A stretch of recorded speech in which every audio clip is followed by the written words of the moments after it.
και τον Πέτρο, ότι προάγει μας στη Γαλιλαία, εκεί αυτόν όψεστε, καθώς είπεν ημίν.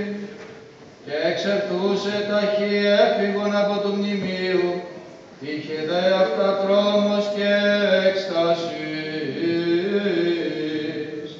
και ουδεν είπων, εφοβούντο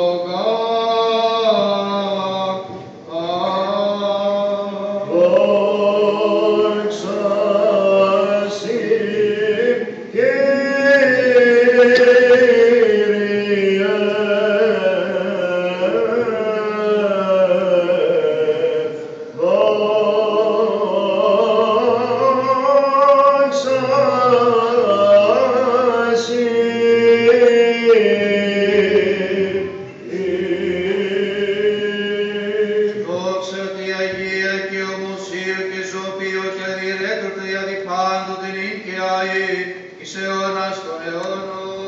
Αμήν.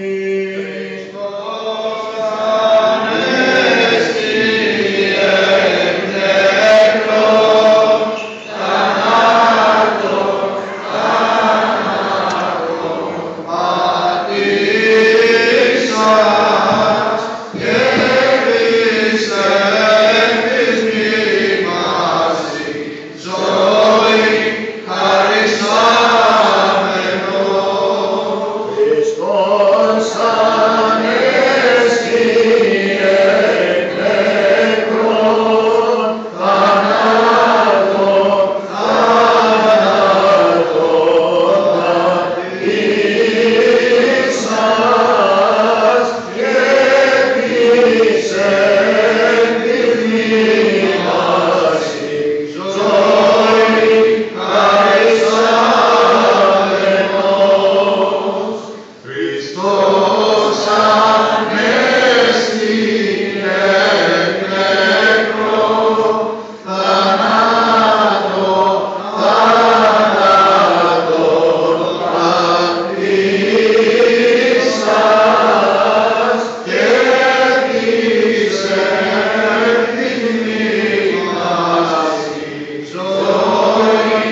Χρόνια πολλά, Χριστός Ανέστη.